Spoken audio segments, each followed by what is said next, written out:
আপনারা যে জুন মাস পর্যন্ত সময়টা বলছেন, আমি অন্তর্বর্তী সরকারকে দৃষ্টি আকর্ষণ করতে চাই। আপনারা কি ব্যাখ্যা করেছেন যে ডিসেম্বরের বাইরে কেন আর 6 মাস লাগবে? যদি বলেন যে এই কাজগুলো আছে, কাজগুলো সম্পন্ন করার জন্য আমাদেরকে মার্চ, এপ্রিল, মে, জুন মাস পর্যন্ত সময় লাগবে। এখনো পর্যন্ত আপনারা পরিষ্কার কোনো কথা বলেননি যে কেন আরো বাড়তি 4 থেকে 6 মাস পর্যন্ত লাগবে। যদি বোঝা যায়, আলাপ আলোচনা যদি আমরা করি, তাহলে নিশ্চয়ই আমি মনে করি সময় নিয়ে বর্তমান যে এখন অচল অবস্থা মুখোমুখি যারা দাঁড়িয়েছে, আমি মনে করি সেই সংকট সমাধান করে আমরা আসতে পারবো। আর সরকারকে যেটা বলতে চাই, খুবই জরুরিভাবে যে সমস্ত কারণে অন্তর্বর্তী সরকার বিতর্কিত করেছেন, যেসব উপদেষ্টাদের কারণে সরকারের উচিত হবে তার নিরপেক্ষ চরিত্র বৈশিষ্ট্যকে নিশ্চিত করবার জন্য তাদেরকে প্রয়োজন বোধে বাদ দিয়ে উপদেষ্টা মণ্ডলী তারা পুনর্গঠন করবেন।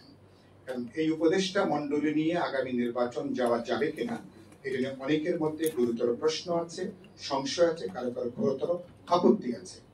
2 নম্বর হচ্ছে সরকারের এখতিয়ারের বাইরে যে সরকার অনেকগুলো পদক্ষেপ নিয়েছেন, যার সাথে সার্বভৌমত্ব জাতীয় নিরাপত্তার প্রশ্নযুক্ত।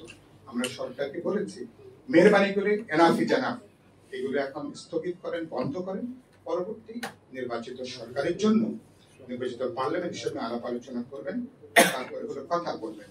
শেষ যে কথা বলতে চাই, আমি এনসিপি বন্ধুদেরকে বলতে চাই, বাকি যারা আছেন তাদেরকে বলতে চাই, সরকারকে বলতে চাই, এমনকি যারা বিরোধী শিবিরে আছেন সবার উদ্দেশ্যে বলতে চাই, দড়ি মেহরবানি করে বেশি টানাটানি করতে যাবেন না।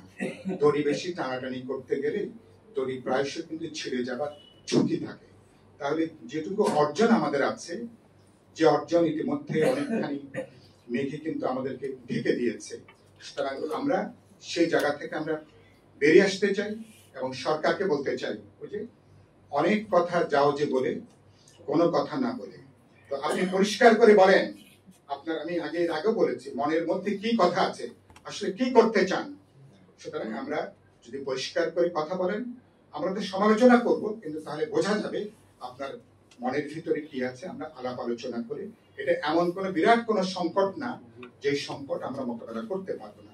আমি মনে করি আমাদের মধ্যে বিতর্ক থাকবে, নানা পার্থক্য থাকবে, কিন্তু বৈচিত্র্যের মধ্যে আমরা ঐক্যটা তৈরি করতে পারবো।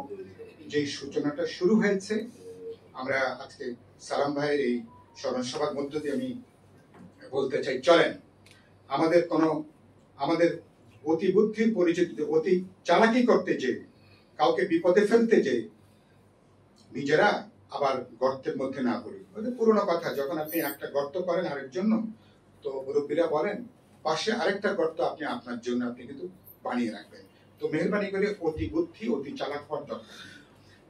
গণ আকাঙ্ক্ষা ধারণ করেন, অভ্যুত্থানের চৈতন্যের জায়গাটা আমরা ধারণ করি, আমাদের বৈচিত্র্যের মধ্যে ন্যূনতম ঐক্যের জায়গাটা রাখি, এবং সেখানে আমরা বিচার, সংস্কার এবং নির্বাচনের ব্যাপারে আমি বিশ্বাস করি খুব দ্রুত এ ব্যাপারে সরকার স্পষ্ট করে কথা বললে আমরা বিদ্যমান সংকট থেকে বেরিয়ে আসতে পারবো, এবং তারপরে যে গণতান্ত্রিক পরিষদ তৈরি হবে সেটা নিয়ে নিশ্চয়ই আমরা পরবর্তীকালে আমরা আলোচনা করব। সংসদ কিভাবে হবে সেটা নিয়ে নিশ্চয়ই ওটা একটা বড় আলোচনা আছে।